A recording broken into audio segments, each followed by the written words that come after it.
Bonsoir à tous, je vous présente Daniel, c'est le nouveau bébé de Calédonia. Ensemble, nous parlerons des bons gestes au quotidien pour bébé. Alors, de retour de la maternité à la maison, il va falloir tout apprendre ou du moins se réapproprier les bons gestes pour bien s'occuper de bébé. Alors, les jeunes parents ont souvent peur lorsqu'ils baignent leur enfant ou quand ils l'habillent. Alors, ce soir, on va savoir comment tenir bébé, que faire lorsqu'il a de la fièvre ou encore comment le calmer lorsqu'il pleure depuis 2 heures déjà. Conseils et astuces, c'est ce soir dans notre émission. Allez Daniel, on y va rejoindre Stéphanie et Elodie, notre invitée.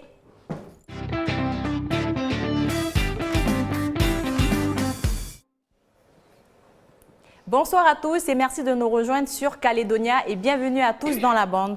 Alors, prendre soin de son enfant, c'est s'occuper de lui de manière appropriée dans les gestes au quotidien, le baigner, le porter et comment l'accompagner à bien grandir. On en parle ce soir avec notre invitée Elodie Marna. Bonsoir Elodie. Bonsoir Aurélie, bonsoir Stéphanie. Alors Elodie, vous êtes sage-femme libérale à Pointe-Nimi. Maman et bébé, c'est votre quotidien. Avant d'entrer dans notre sujet, ce soir, je voudrais revenir sur votre actualité en tant que sage-femme. Cigogne, oui, pigeon, non. C'est ce qu'on pouvait lire sur votre communiqué il y a quelques semaines de ça. Vous vous sentez pris en otage face au déficit du RUA? Alors, pris en otage, non, mais on s'est senti un petit peu menacé ou du moins incomprise. En fait, le mouvement de grève qui a eu lieu vendredi 4 mai, c'était un mouvement de grève totalement indépendant du mouvement de grève de la clinique et qui faisait suite à la parution d'un rapport qui proposait d'éventuelles solutions pour renflouer le RUAM qui va très très mal en ce moment. Et dans ce rapport, on pouvait lire comme proposition l'augmentation de nos cotisations et la diminution de la valeur de nos actes ou encore des frais, des forfaits de frais de déplacement. Et si cela venait à être mis en place, ce serait vraiment la catastrophe pour les sages-femmes libérales puisque plusieurs d'entre nous seraient obligés de fermer leur cabinet. Donc vous venez d'ouvrir et ça vous inquiète vraiment ces propositions? Ce seraient des propositions effectivement, premièrement qui nous inquiètent beaucoup parce que ça nous mettrait en péril. Et ensuite, c'est des propositions qui ne permettraient pas vraiment de renflouer le RUAM parce que nous sommes très peu de sages-femmes libérales. Et il faut savoir que les sages-femmes libérales, la consultation en Nouvelle-Calédonie actuellement est moins payée que la consultation en métropole pour une vie qui est quand même beaucoup plus chère ici. Donc nos actes ne coûtent déjà pas très cher. Donc si on réduit encore la valeur des actes, c'est vraiment catastrophique pour nous. On vous demandera de faire du bénévolat. C'est ça. Merci Elodie pour ces explications. Stéphanie Marlier aussi est avec nous ce soir. Stéphanie, tu es rayonnante, on dirait une perruche d'Ouvea. Une perruche. Merci. Bonsoir Aurélie. Tu es très belle. Merci. Toi aussi, vous aussi mesdames. Bon, Stéphanie est un peu malade, donc on lui pardonnera un peu son chat qui est coincé dans la gorge. Alors Stéphanie, tu nous as préparé quelque chose ce soir en rapport avec les bébés. Oui, donc vous allez voir en fait que les bébés sont pleins de ressources. Je n'en dirai pas plus. D'ailleurs, Stéphanie, suspense, Stéphanie, j'ai préparé un défi pour toi. Restez avec nous, vous allez pouvoir regarder Stéphanie relever ce défi si elle en est capable. Si j'en suis capable. Hein. Je pense qu'elle sera capable. Alors, avant de développer les conseils et les astuces et de répondre aux différentes questions, je vous propose de regarder ce reportage. Il a été réalisé au dispensaire de Koné lors d'une consultation PMI. On y voit entre autres comment les bébés sont suivis par la puéricultrice. Des images signées Stéphanie Marlier. On regarde. 8,55 kg. Waouh, super, vous pouvez le reprendre.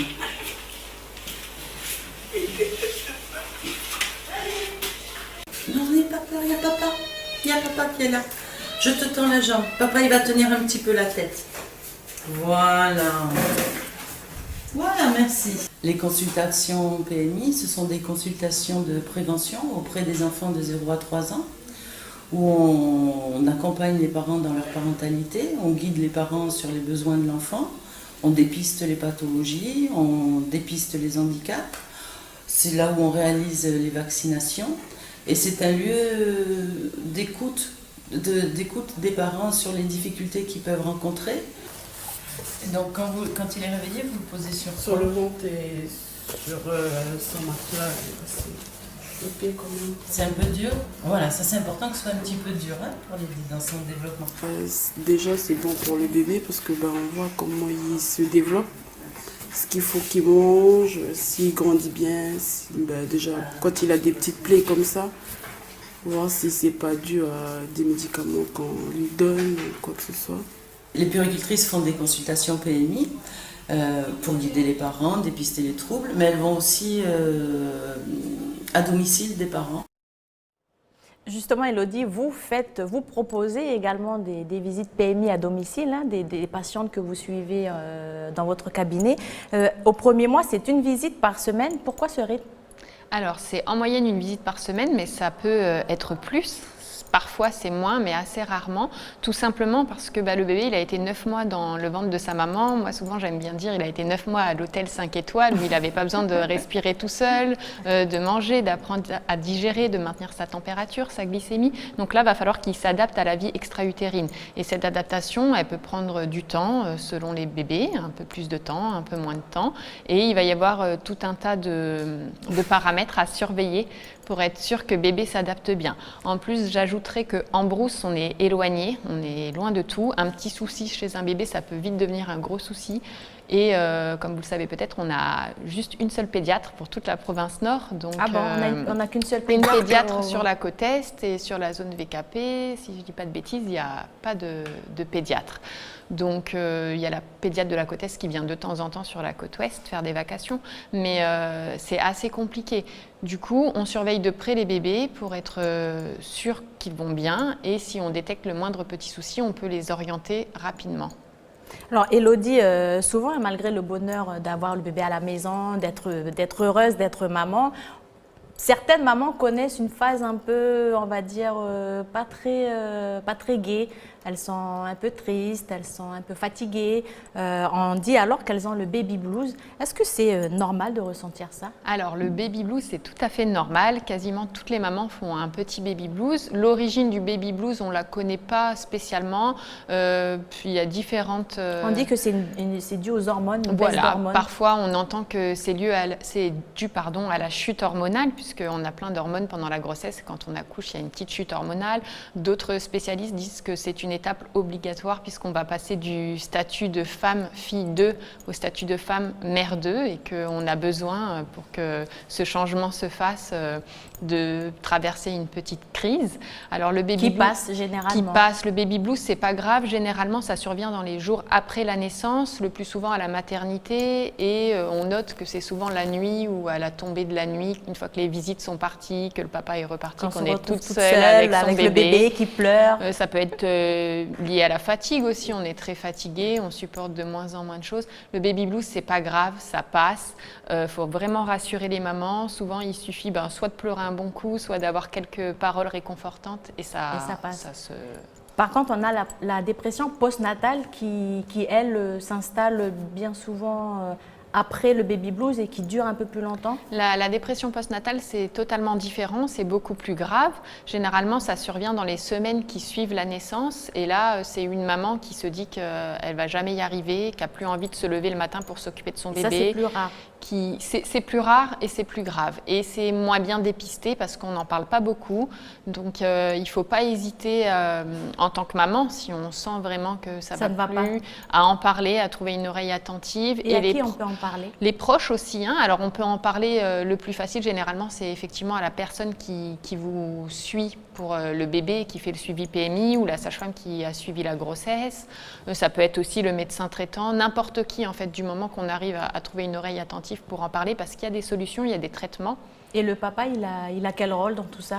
Le papa, il a un énorme rôle de soutien, parce qu'avoir un bébé, c'est sûr, c'est merveilleux, mais c'est pas facile. On est fatigué, tout est chamboulé. Il faut réapprendre les bons gestes, il faut trouver une nouvelle organisation. Alors quand c'est un premier bébé, tout est nouveau, et quand on en a déjà 3 ou 4, c'est du travail qui s'ajoute en plus. C'est du travail, c'est une organisation. Voilà. Et donc le papa, il peut bien aider pour les tâches ménagères, etc. Il ne faut pas hésiter à les solliciter. Vous êtes je suis optimiste, mais non, il y a de plus en plus de papas qui aident les mamans, et en tout cas, c'est leur rôle. Les papas, ils ont un rôle à jouer. Ils peuvent aussi se lever la nuit, ils peuvent câliner l'enfant, changer la couche. Même quand la maman allaite, ils peuvent faire plein de choses. On est d'accord, et soutenir la mère, et pas hésiter à lui dire, voilà, là, je vois que tu vas vraiment pas bien. On ne va pas y arriver tout seul, il faut qu'on se fasse aider, donc on peut aller ensemble consulter et parler de ce qui ne va pas. Alors, prendre soin de son enfant, c'est s'occuper de lui de manière appropriée dans tous les gestes au quotidien. Stéphanie, tu as d'ailleurs un projet de réaliser des spots, des spots de prévention avec des professionnels de santé sur la zone de Koné. Pourquoi cette envie de proposer ces spots? Je pense déjà qu'on n'en diffuse pas assez et c'est important de... Bon, il y a les professionnels de la santé qui accompagnent donc les parents, les jeunes parents, mais c'est bien de faire comme de la prévention, de leur remontrer donc les bons gestes, puisqu'il y a des gestes anodins comme le portage du bébé ou bien choisir son siège auto, ça paraît simple, mais en fin de compte, finalement, ça n'est pas tant que ça pour tous les parents. Et puis, un enfant qui en fait veut dire bien prendre soin du bébé en fait jusqu'à ce qu'il devienne adulte. Enfin, c'est vraiment important pour son développement en fait, d'avoir les bons gestes et tout pour qu'il se développe comme il faut pour devenir un adulte épanoui. En tout cas, c'est ce que je pense. Toi, c'est des questions que tu te poses en tant que jeune fille qui n'a pas encore eu Je n'ai pas d'enfant et c'est vrai que j'aimerais bien, enfin je sais pas, Ça te fait peur? Oui, un peu, quand même. Hein. N'aie pas peur, je suis là, je te donnerai des conseils. J'en ai oui, déjà oui. 3. Ah bah oui, voilà. C'est que de l'amour. Tu es la personne ressource alors. Tu te réveilles le matin à 3 h du matin, tu es maquillée, tu es en forme. Ah, tu as le temps de te maquiller. C'est une blague. Alors, Élodie, tu fais également partie du réseau périnatal de la Nouvelle-Calédonie, à la Maison du Réseau, qu'on a découvert pour notre première émission de Calédonia que j'ai animée, cette première émission que j'ai animée. Je vous propose donc de redécouvrir ce reportage. Il est signé Lindsay Wamouf. La tête, elle ne va pas pouvoir descendre droit comme ça. Il n'y a pas la place due à ce bout d'os qui rentre à l'intérieur. D'accord ? Le bébé va descendre et hop, la tête va tourner à l'intérieur du bassin pour se mettre à la verticale. Donc, en général, voilà, 1 cm par heure, mais ça peut aller plus vite. Jeunes ou moins jeunes, ces femmes ont toutes un point commun. Chacune porte en elle la vie. C'est notre deuxième grossesse. Okay. Et c'est pour le mois d'avril. Okay. Ce n'est pas auprès de leur famille qu'elles attendent l'heureux jour, mais ici, au réseau périnatal de Nouvelle-Calédonie. Toutes ont leur raison, économique, physique ou familiale. Ben, là, c'est ma chambre. Moi, je dors là-bas. Ouais, j'ai une copine qui dort là. Les douches et les toilettes ici. C'est bien parce que dans chaque chambre, il y a une douche et puis des toilettes. Et ça va, c'est bien. Là, ça fait 2 semaines que je suis là, 2 ou 3 semaines. Il y a un mois, Belinda a quitté son foyer, laissant son compagnon et son fils sur Koumak. Belinda ne s'en cache pas, l'éloignement de la famille est difficile. Mais au début, c'est dur. On sent qu'il y a quelque chose qui manque, quoi. Là, aujourd'hui, ça manque toujours, mais on s'habitue. Puis ben, on vit avec et puis on se dit que c'est bientôt la fin, quoi. Ça va bientôt être les retrouvailles. En fait, mon premier bébé, ça a été un prématuré. J'ai eu à 5 mois et demi. Donc du coup, par précaution, il m'a envoyé ici pour être suivie au Médipôle. Sandrine, elle est sage-femme, donc s'il y a un souci ou quoi, ou qu'est-ce, ben, on peut lui poser des questions, si on a un problème. Et puis ben, les auxiliaires de vie sont là aussi pour nous donner un coup de main. Belinda attend une petite fille. Autre maman venue du Nord, Yasmina. Mais contrairement à Belinda, son petit ange a déjà vu le jour.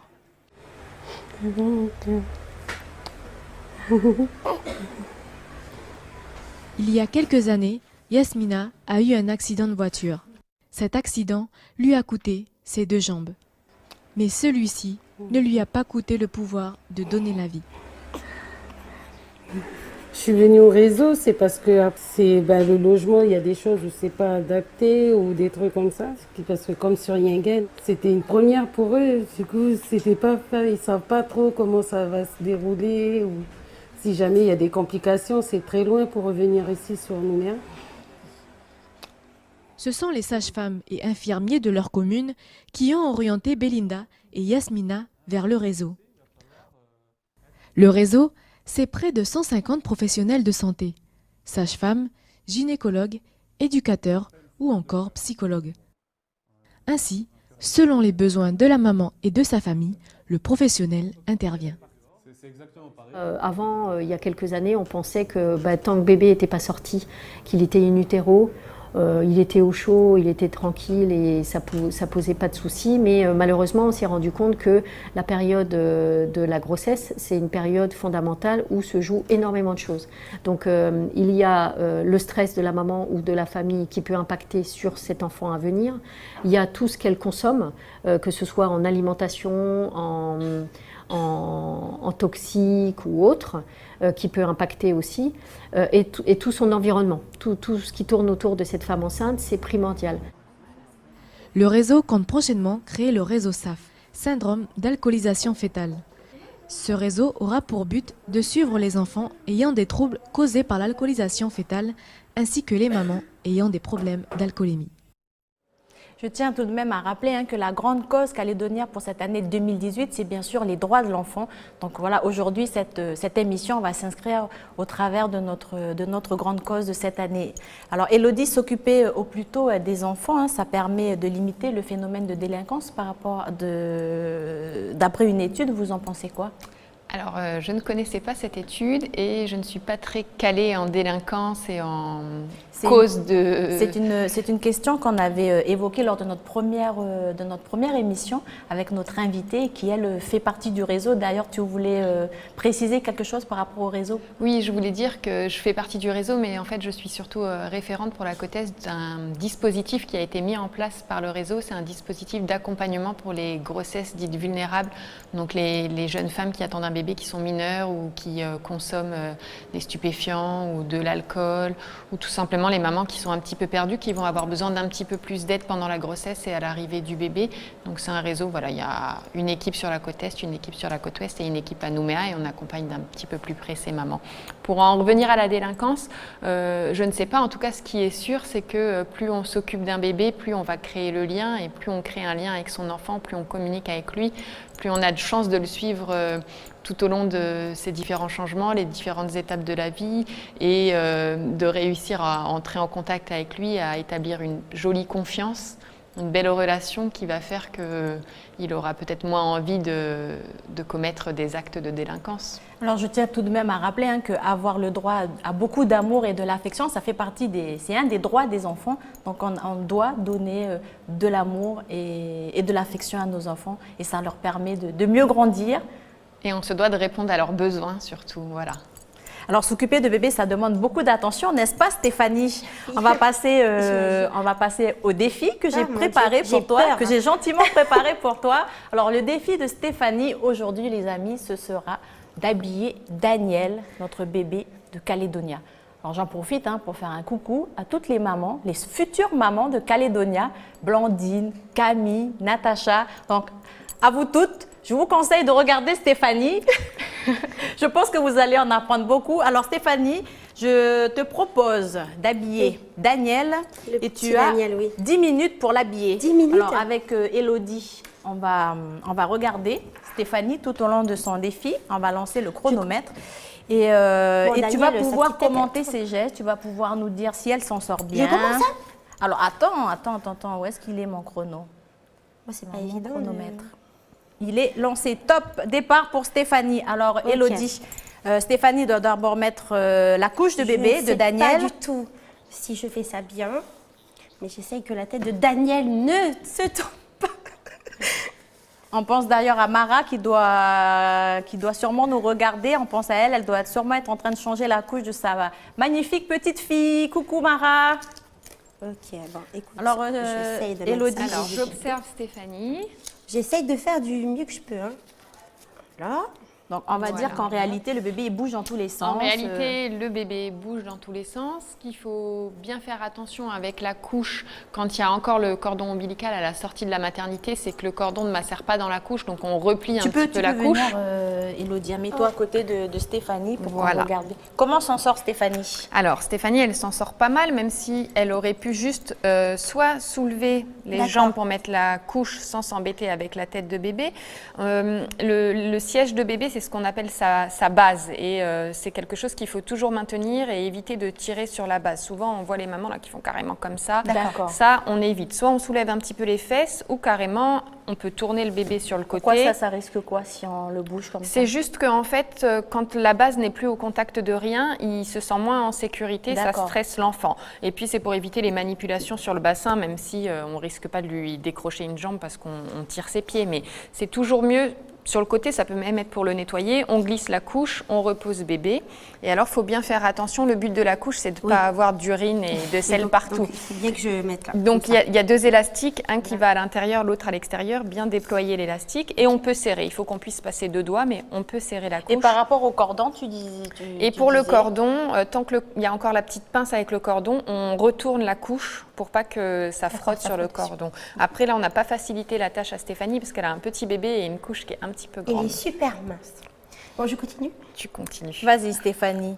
Comment est-ce qu'il faut enfiler un body quand le bébé a moins d'1 mois? Alors, je vois que déjà, si on peut en priorité se procurer les bodys qui ne se passent pas par la tête, mais qu'on enfile par les côtés, par les bras. Côtés, par les bras, c'est plus simple. Ensuite, là, on a vu que Stéphanie, elle a choisi de passer le body par la tête. C'est tout à fait possible. Mais moi, ce que je conseille aux mamans et ce que j'ai toujours fait, c'est que tous les bodys, je les passe par les pieds. Comme ça, il n'y a pas besoin de manipuler la tête. C'est beaucoup plus simple. Tu les passes par les pieds, comment voilà. Tu fais ça? Alors, on va laisser Stéphanie finir et puis je vous montre après. Je pense que je le tiens mal. Élodie, on me demande en régie, est-ce que toi-même tu passes ton chemisier par les pieds? Je ne passe pas mon chemisier par les pieds, mais pour les bébés, c'est beaucoup plus simple parce qu'ils ne tiennent pas encore leur tête. Donc souvent, ils ont la tête qui part en arrière. La tête, c'est la plus grosse partie de leur corps. Elle est un petit peu lourde. Et puis, il y a les fontanelles sur la tête. Alors, les parents, ils ont souvent peur de manipuler la tête ou de faire mal au bébé. Parfois, le body, il est un peu juste. Là, on est obligé de tirer. Et là, tu peux nous montrer où elle est, la fontanelle, et nous rappeler ce que c'est peut-être? Alors, il y en a 2, des fontanelles. On les voit. Il y en a une ici et l'autre ici, c'est tout simplement les os du crâne qui ne sont pas encore soudés parce que le bébé, il a fallu que les os puissent bouger pour qu'ils puissent passer dans le bassin et la filière vaginale. Et les os, ils vont se souder progressivement. Alors, c'est pas mal. Daniel est habillé. Daniel, maman Stéphanie a mis 3 minutes 22 secondes. Bravo! Je trouve qu'elle était très efficace. Bravo! Mais et Daniel n'a même pas pleuré, le pauvre. On peut tout à fait imaginer. Alors, Élodie nous montre comment habiller bébé par les pieds. C'est plus simple de l'habiller par les pieds. Ça peut être plus simple. J'ai jamais fait, mais écoute... Et ben voilà, toutes les mamans, vous pouvez faire ça. Vous allez voir que c'est beaucoup plus simple. Si Camille nous emmène son bébé quand il sera donc né, peut-être que j'aurai vous attachez le plaisir déjà de lui mettre ça. le body comme là, comme ça, il n'y a pas besoin de s'embêter avec les... Et puis tout simplement un pied, l'autre pied, voilà, hop. On soulève un petit peu bébé. Voilà, cette couche, elle nous... Et puis... on rentre la main, on attrape la main, pareil de l'autre côté. La main, on attrape au niveau des poignets? Voilà, au niveau du poignet ou de la main. Et puis c'est terminé, il n'y a pas eu à faire de manipulation sur la tête. Donc c'est pratique et voilà. Souvent les papas, ils sont contents quand on leur montre cette technique, ça dédramatise vraiment le geste. Faire attention à la tête en fait. Et pour mettre, quand on a des bodys avec des boutons sur le dos, comment ça se passe? Alors le bébé, souvent c'est vrai que je vois les parents là qui se compliquent la vie, qui le tiennent comme ça pour essayer d'attacher. Le bébé, on peut le mettre sur le ventre. Souvent il y a un petit peu confusion parce qu'on dit que pour la prévention de la mort subite du nourrisson, il faut que le bébé soit sur le dos. Il ne faut pas qu'il dorme sur le ventre, mais il n'est pas interdit de le mettre sur le ventre. C'est même conseillé de le mettre un petit peu tous les jours sur le ventre. Mais tu sais, Élodie, que chez nous, les vieux disent toujours que c'est bien de mettre les bébés sur le ventre. Et ben c'est moi j'ai appris, mon premier garçon qui a 12 ans, quand il était petit, moi je le mettais sur le ventre. Et il dormait bien. Alors, il y a eu beaucoup de versions et beaucoup de changements. Maintenant, toutes les études ont montré que c'est vraiment mauvais. C'est la position sur le dos qu'il faut vraiment employer à chaque fois quand on n'est pas à côté de bébé et qu'on ne peut pas le surveiller. Il faut qu'il soit couché sur le dos, sur un plan assez dur, sans oreiller, sans couette, rien qui puisse venir obstruer ses voies respiratoires. Par contre, on peut le mettre tous les jours un petit peu sur le dos, sur le ventre, pour qu'il muscle ses muscles du dos, avec sa tête sur le côté, pour pouvoir effectivement boutonner les boutons, lui faire un petit massage sur le dos. C'est pas interdit de le mettre sur le ventre. Super, ok. Je propose que tu tu retournes à ta place avec Daniel, Elodie. Donc j'ai réussi.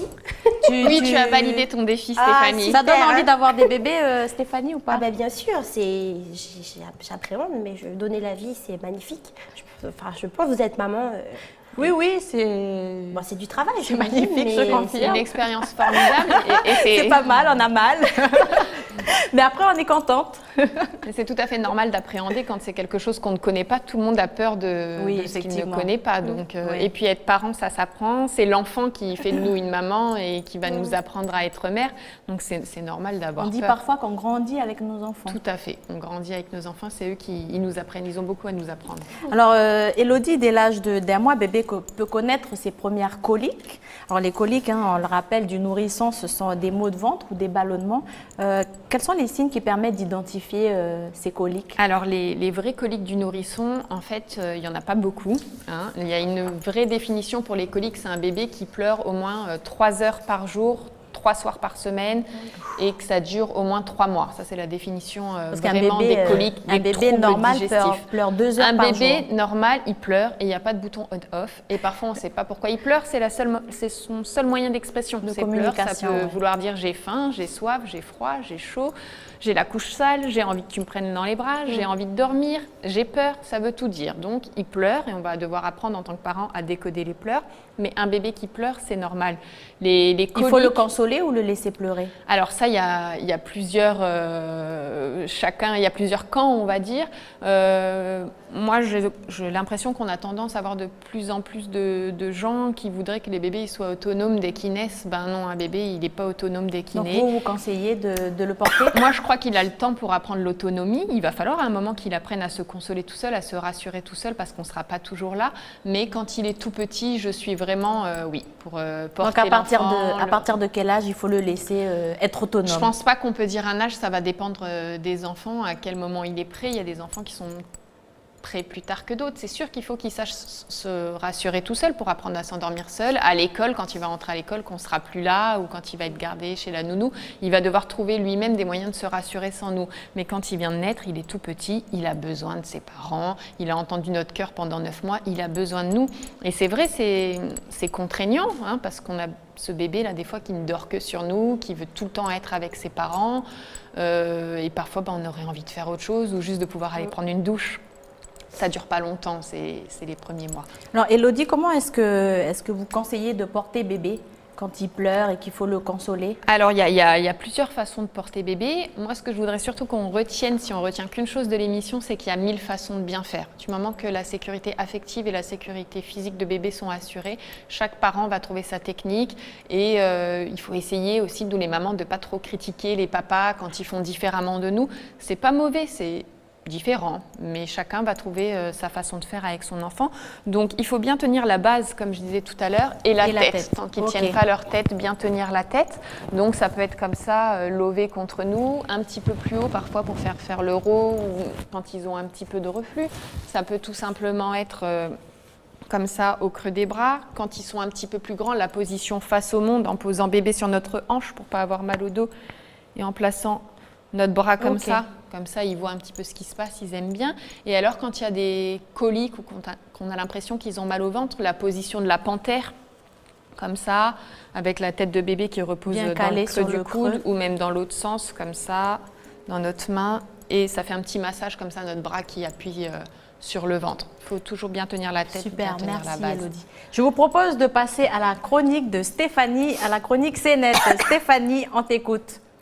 Alors, ce soir, j'ai choisi pour vous 2 spots de publicité dans lesquels vous allez découvrir de manière humoristique des situations qui mettent en scène des bébés avec leurs parents. Alors, dans ce premier spot pour le lait bébé Gigose, qui est sorti en 2013, on voit des bébés qui gazouillent et qui essayent donc de communiquer avec leur entourage, qui essayent de faire de même, hein. Le résultat est hilarant, regardez.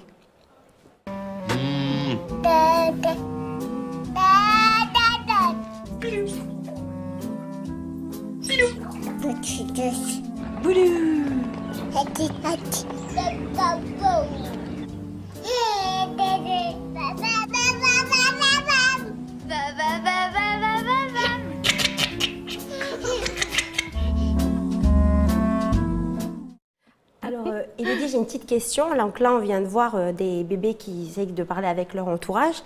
Mais donc, il y a beaucoup de parents qui essayent de communiquer avec leur bébé en essayant de reproduire, faire ba, ba, ba. Est-ce que c'est une bonne idée, Est-ce que c'est comme ça qu'il faut s'exprimer, communiquer avec son bébé? Alors moi, j'aurais tendance à dire que pour bien développer le langage, il faut continuer de parler normalement à un enfant sans utiliser trop de mots raccourcis, puisque c'est comme ça. C'est en nous entendant parler, en regardant nos lèvres qui bougent, qu'il va apprendre à parler et à communiquer. D'accord, donc j'enchaîne. Alors enfin, je vous propose de découvrir cette pub d'un opérateur indien de télécom qui a fait le buzz donc en Inde en 2014. Donc vous verrez, c'est un bébé pas comme les autres qui naît geek. Maestro, on lance les images. Push, push.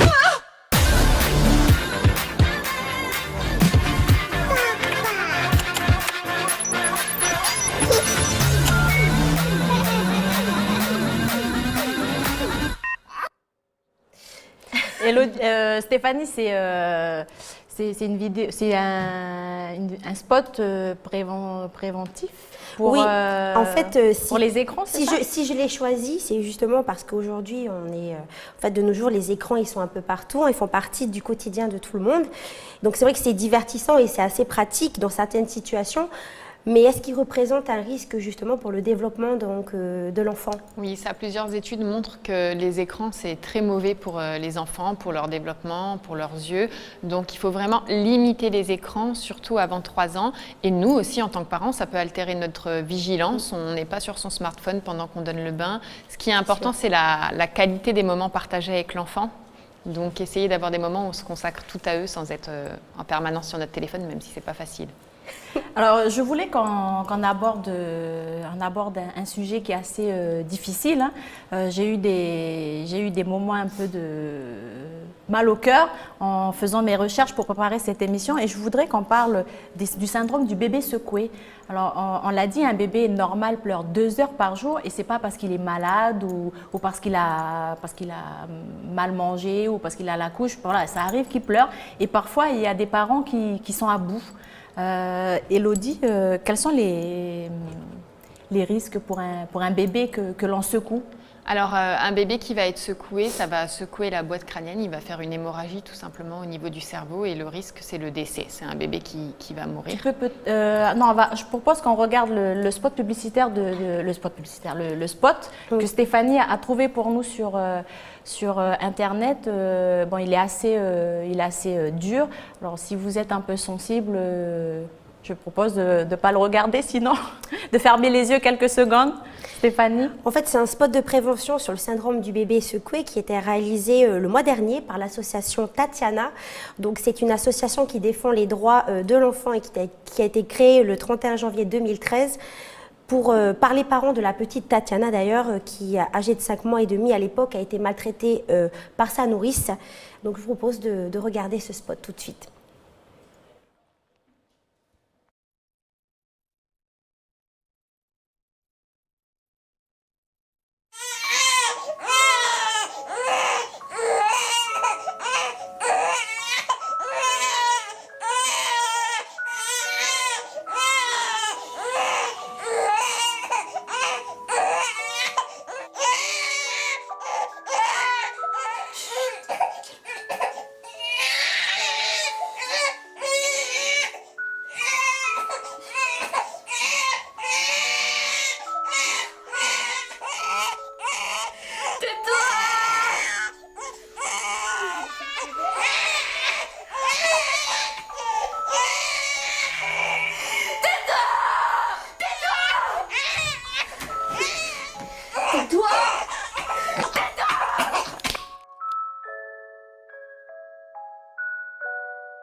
Alors le syndrome du bébé secoué peut parfois aller jusqu'au décès du bébé, mais ou sinon c'est un handicap à vie, Elodie. Oui, en fait les symptômes ils apparaissent tout de suite après que la secousse ait eu lieu.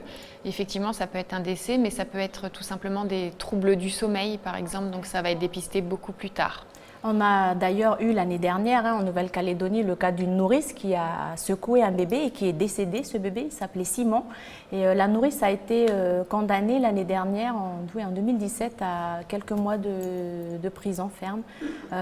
Toi, Elodie, est-ce que tu as eu dans ta carrière à dépister le syndrome du bébé secoué? Je ne pense pas en avoir dépisté personnellement et après on n'est peut-être pas très bien formés, nous les professionnels de santé, parce que comme je vous le disais, parfois c'est le décès avec vraiment des preuves qui se constatent directement sur l'enfant, des bleus ou voilà, des preuves qu'on ne peut pas réfuter, mais parfois, comme je vous disais, c'est juste des troubles du sommeil ou des troubles de l'appétit parce que les séquelles sont moins importantes, ça va apparaître progressivement et on ne va pas forcément le dépister. Je pense que c'est sous-dépisté.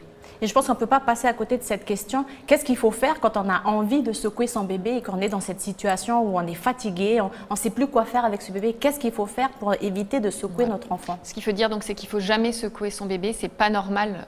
On n'a pas à secouer son enfant. C'est grave, c'est puni par la loi. Par contre, ce qui est sûr, ce qu'il faut aussi dire à tous les parents, c'est que c'est normal à un moment d'être débordé, de ne plus en pouvoir, d'être fatigué. On ne dort pas bien la nuit, la journée, on est toujours en train de s'occuper de ce bébé. On est parfois très isolé parce qu'il y a plein de gens qui nous proposent de s'occuper du bébé, mais personne ne nous propose de nous aider à faire manger, d'aller nous faire quelques courses ou de nous faire 2 heures de ménage. Donc on est fatigué et ça c'est normal. Et il faut à un moment pouvoir dire stop. Si on a une personne à qui passer le relais, c'est super. Si on n'a personne, qu'on est tout seul, on pose le bébé en sécurité dans son lit, sur le dos, on s'en va dehors. Il ne va pas mourir de trop pleurer, Par contre il peut mourir d'être secoué, même juste 3 secondes. Super. Merci Elodie pour tous ces conseils. Merci Stéphanie. Je vous propose qu'on aille dire au revoir à nos téléspectateurs. Il y a eu beaucoup de choses à dire durant cette émission. Je pense qu'on va devoir en faire une autre pour approfondir certaines choses. Daniel, merci de nous avoir accompagnés pour cette émission. Elodie, merci d'avoir fait le chemin et merci pour tes précieux conseils. Et Stéphanie, merci. On se retrouve mardi prochain. On parlera de nickel et nous recevrons Carl Terby de la SMSP. À mardi!